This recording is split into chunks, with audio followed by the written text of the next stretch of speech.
Bienvenidos al Día del Comercio Digital. Nos complace presentar a Alexis Canahui, fundador de Wimbers Guatemala. Iniciamos.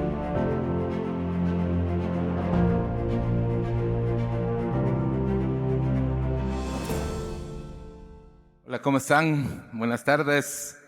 Gusto de saludarlos. ¿Cómo están?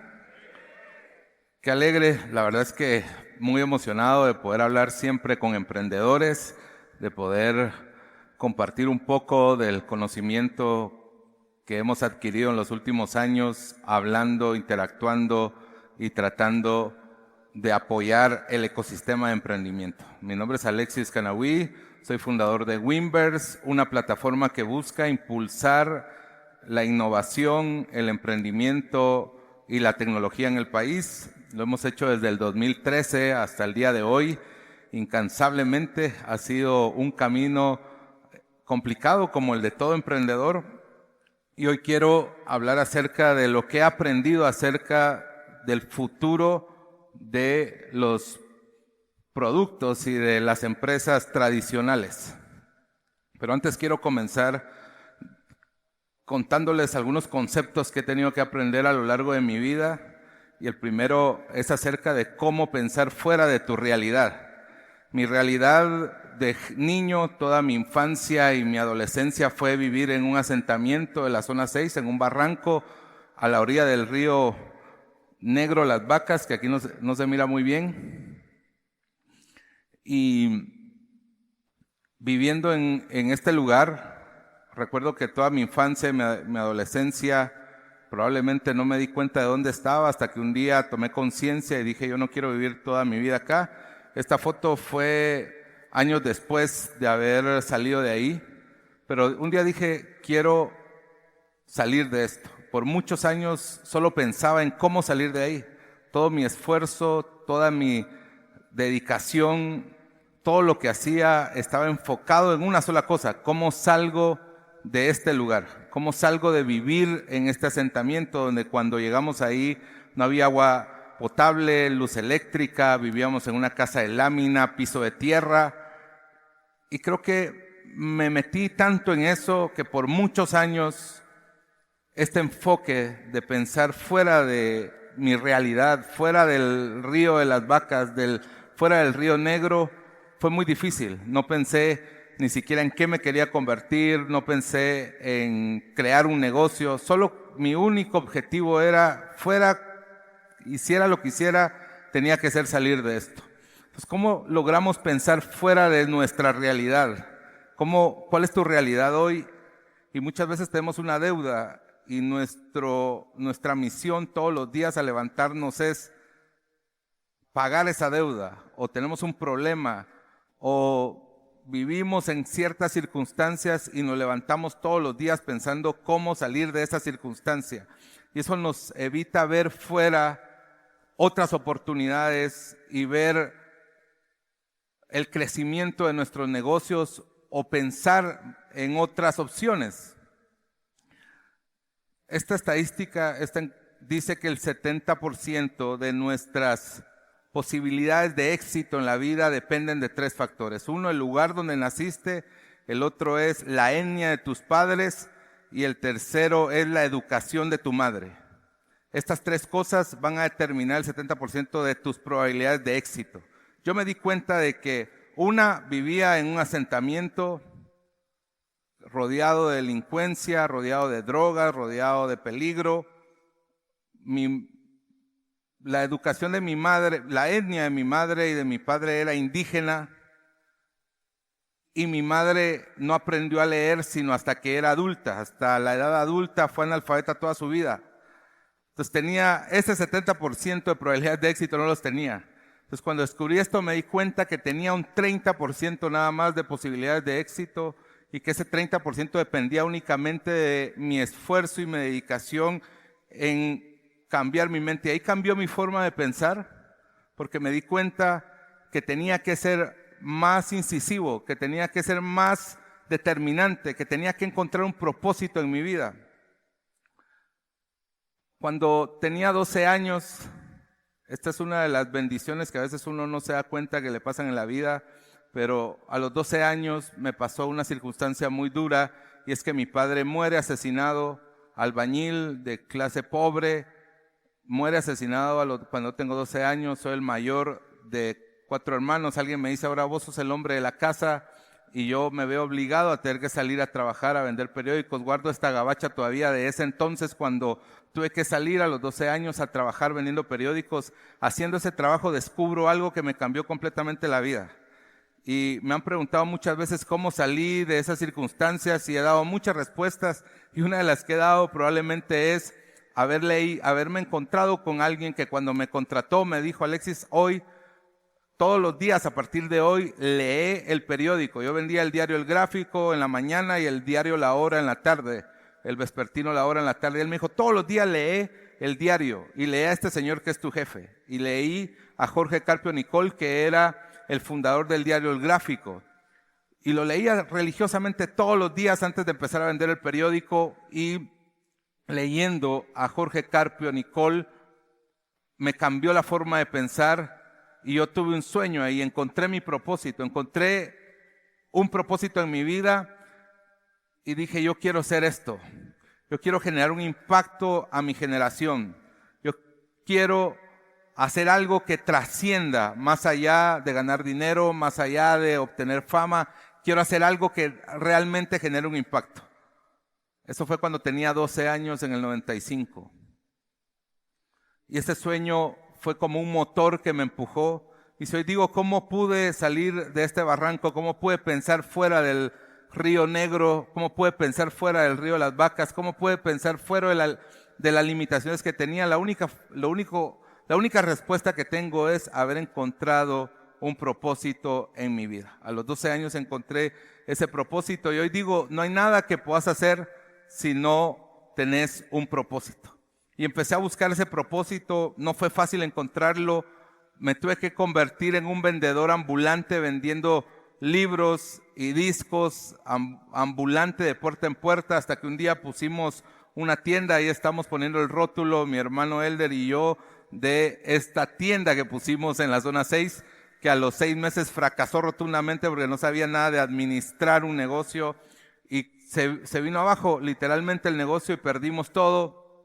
Después veo que amigos tenían venta de ropa, venta de zapatos, y digo, bueno, voy a poner una tienda de venta de zapatos y de ropa.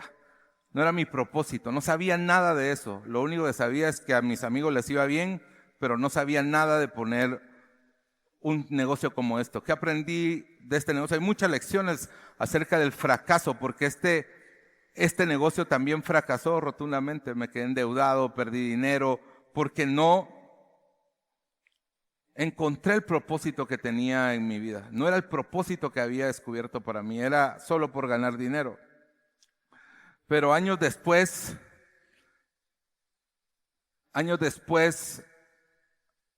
estudio contabilidad, luego voy a estudiar periodismo.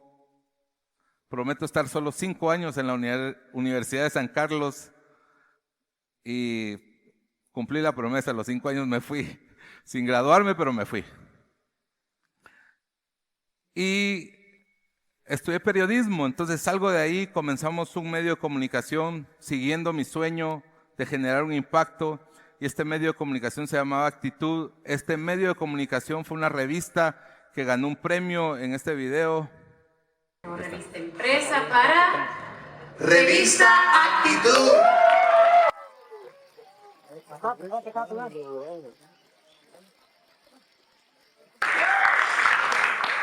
Muy bien, muy bien. Quiero dedicar este premio a todos los guatemaltecos que luchamos por poner el nombre de Guatemala en alto. ¡Que viva Guatemala! ¡Muchas gracias! Y cumplí ese sueño, cumplí ese propósito de hacer un medio de comunicación que se llamaba Actitud, que ganó un premio a la mejor revista impresa en Latinoamérica de su género. Pero fracasamos también con Revista Actitud. Un día un empresario decide comprar el nombre Actitud y nos metimos en una pelea legal, pero tuvimos que dejar esa revista y comenzar otra revista, y luego comienza que a veces esas cosas que le pasan a uno que siente que es una injusticia de la vida o algo que no debió haberme pasado a mí, pero nos pasó que tuvimos que dejar la revista que habíamos comenzado, pero encontramos un camino mejor, hacer Revista Wing. Y Revista Wing es una revista que duró hasta la pandemia, una revista que hicimos más de 50 ediciones y fue una revista que nos apasionó tanto porque hicimos tantas entrevistas a emprendedores. Aquí les voy a contar una historia de Mario Porres, rapidito. Pero una de estas ediciones buscamos a un emprendedor disruptivo del e-commerce y fuimos a buscar quién era el fundador de Guatemala Digital. Nadie sabía quién era el fundador de Guatemala Digital. Y Elder, mi hermano, que era el editor de la revista, lo buscó hasta que lo encontró y lo fue a entrevistar por allá en una oficina, en la zona 10, en una oficinita estaba él. No quería salir, pero lo convenció Elder de que saliera y terminó saliendo en una de estas ediciones de Revista Wing. Pero eso hicimos. Cambiamos el concepto y empezamos a hacer una revista para apoyar a los emprendedores. ¿Cómo estás, Alexis? ¡Qué presentación tan bonita! Muchas gracias. ¿Qué onda, Rey? ¿Qué onda tú? Vamos a presentar. Gracias, Lorena. Emocionados de escucharte, Cristian. Shalom, shalom. Bienvenidos a la nueva Happy Service. Me ha encantado. Hola, muy buenas, Alexis. Nos enfocamos en... Hola, Emilio. ¿Cómo estás? Un gusto. Difícil manejarla. Nos tiene también, perdón, y como Bien, Alexis. ¿Qué tal, Alexis? ¿Cómo estás? en España. Creo que esa lucha ha inspirado a muchos. Mira, yo... Y luego empezamos a buscar otros proyectos que parecían rentables, como hacer un periódico, como tener una licencia del New York Times, una revista que publicaba contenido de todo el mundo. Y esto nos llevó a entender que a veces tener un sueño es importante, pero tener un solo sueño también te limita. Entonces empezamos a pensar que ese sueño era lo único que podíamos hacer. ¿Y saben qué pasó? Les conté de mis fracasos, pero ¿saben qué pasó en la pandemia? De un momento a otro perdimos todos nuestros clientes, perdimos todos los anunciantes de la revista y tuvimos que pivotear. En ese momento tuvimos que pensar qué hacemos y recuerdo que uno de mis mentores me dijo, Alexis, si tu propósito es generar un impacto, lo mismo da que lo hagas a través de un medio impreso o que lo hagas a través de eventos. Y ahí es cuando nos reinventamos y empezamos a hacer eventos. Pero lo que les quiero contar acerca de cómo veo el futuro de los negocios tradicionales es que me he dado cuenta que los negocios tradicionales tienen ciertos conceptos que hacen que no crezcan. Y los negocios digitales o los negocios no tradicionales han adoptado ciertas cosas, ciertos algoritmos que hacen que crezcan. Hemos entrevistado a más de 300 emprendedores y hemos aprendido de ellos. Hacemos un evento en noviembre que se llama Disrupt Fest, donde publicamos las 33 empresas disruptivas del año. Y lo que he visto de estos emprendedores, que muchos de ellos hacen esto, siguen ciertos parámetros para hacer crecer sus negocios. Y el primero es el producto, se enfocan en el producto y tienen un producto disruptivo, hacen que su producto sea diferente a lo que hay en el mercado. Este producto pareciera ser que no tenía mucha disrupción. Era un producto, era mayonesa. En Chile se consume mucha mayonesa y uno de los fundadores de Not Mayo, dijo, vamos a reinventar la mayonesa. Vamos a hacer una mayonesa que no tenga transgénicos, lactosa, gluten, colesterol, huevo, soya, sino que sea completamente orgánico, pero que tenga la consistencia de una mayonesa y que tenga también el sabor y la forma de la mayonesa tal y como la consumen los chilenos. Los chilenos ya estaban teniendo problemas de salud, ya era una alarma de salud, pero ellos reinventaron la mayonesa y lograron crear una empresa que hoy está valorada en $1,000 millones, que se convirtió en el primer unicornio de Chile. O solo por cambiar un producto y disrumpir un producto. La disrupción puede surgir de cualquier parte, de cualquier lugar, no es necesariamente tecnológica. Peter Diamandis dice que disrupción es la transformación de modelos obsoletos. Y muchas veces los negocios tradicionales trabajan en esos modelos obsoletos de hacer negocios. Su forma de hacer negocios es muy tradicional y cuando creamos un nuevo producto regularmente vemos qué hay en el mercado y tratamos de mejorarlo. Pero si en el mercado no hay nada disruptivo, no estamos viendo innovaciones, no estamos viendo cosas nuevas, no podemos ser disruptivos. Me gusta definir la disrupción como unir dos puntos. El punto A es un problema no resuelto o mal resuelto y el punto B es una solución disruptiva.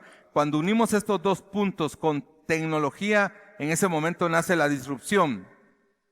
Eso es disrupción, pensar cómo puedo hacer que este problema que no se ha resuelto o se está resolviendo mal o ya se resuelve pero de la manera más tradicional, cómo puedo hacer para resolver este problema con tecnología y de una forma distinta. Pero la disrupción debe comenzar primero en nuestra mente. Cuando nosotros tuvimos ese fracaso de las revistas, cuando dejamos de imprimir revistas, cuando tuvimos que cambiarnos a lo digital y cambiarnos a otro modelo de negocio, hubo una resistencia. Yo mismo me había acostumbrado a pasar 7 años todos los meses oliendo el olor a impreso, recién impreso de una revista. El proceso lo sabíamos de memoria, sabíamos cómo hacer algo. Cuando queremos cambiar la forma de hacer algo hay una resistencia en nuestra cabeza.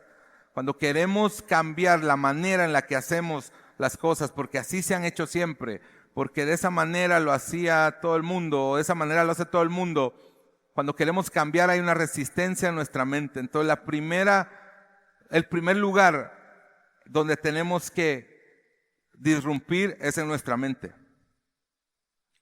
También podemos disrumpir replicando productos o replicando ideas, que fue lo que hicieron muchos de los delivery en la región. Uber Eats fue el que inventó la plataforma delivery, pero la replicó Logi en España, Logi en México, Logi en Brasil, Globo en España, Rappi en Colombia, Orion en México y Hugo en El Salvador. Vieron el modelo que funcionaba, lo copiaron y lo aterrizaron a un mercado. Esta es una forma muy fácil. El negocio sigue siendo complicado, pero es más sencillo disrumpir cuando ya se ha validado un modelo de negocio. El alcance global. Guatemala, hay una estadística que dice que solo el 1% de los negocios piensan fuera de su localidad. Solo el 1% de los emprendedores piensan más allá de cubrir el mercado local, de cubrir su ciudad, o menos de su ciudad, su localidad, donde está ubicado su negocio. Hoy esas reglas ya no funcionan para el mercado global hoy. Cuando vemos los mercados más tecnológicos, los ecosistemas más disruptivos del mundo, encontramos que son ciudades como Pekín o como Tel Aviv en Israel, como Santiago de Chile, como Silicon Valley, y pensamos que nuestro mercado es pequeño, pero creo que seguimos pensando como conquistados y no como conquistadores. Y hay una teoría acerca de por qué Latinoamérica no tiene empresas tan grandes como el resto del mundo. Y esta teoría lleva a que probablemente no pensamos que podemos conquistar otros lugares, porque nosotros fuimos conquistados. Pensamos en que tenemos que quedarnos donde estamos. Y creo que esa es la barrera, la limitación más grande de pensar global, de pensar fuera de tu mercado, de pensar en que no solo puedes tener tu mercado local, sino puedes crecer a nivel global. Y Gandhi lo dijo, para mis necesidades mundanas, mi aldea es mi mundo. Para mis necesidades espirituales, mi aldea es mi mundo. Para mis necesidades mundanas, el mundo es mi aldea. Para los negocios, el mundo es nuestra aldea. Y lo dijo este autor, Thomas Friedman, que por primera vez en la historia de la humanidad una persona realmente puede cambiar al mundo. Y por primera vez un grupo de personas de cualquier parte del mundo pueden unirse para resolver un problema global. Esto es un poco de unicornios locales de Guatemala, que han sido fundados por guatemaltecos, empresas valoradas en $1,000 millones que en Silicon Valley le llamaron unicornios porque no encontraban una forma de explicar el fenómeno. Hay por lo menos 5 unicornios en el mundo que fueron fundados por guatemaltecos o guatemaltecos involucrados, pero Latinoamérica se está llenando de estas empresas, está creciendo el número de empresas que están apuntando a convertirse en unicornios. No está de más decirles que la tecnología es sumamente importante para poder hacer crecer nuestros negocios o para cambiar ese concepto tradicional. La inteligencia artificial es como el sexo en la pubertad. Todos hablan de ella, pocos saben realmente cómo funciona, todos creen que los demás la están usando, así que todos fingen que también la dominan. Les voy a poner este video. Querido Alexis, feliz cumpleaños. En Aeroméxico también estamos de fiesta, festejando nuestros primeros 90 años de vida. Y como sabemos que cumplir 42 años no es cualquier cosa, ¿qué te parece si nos festejamos haciendo un rico pastel?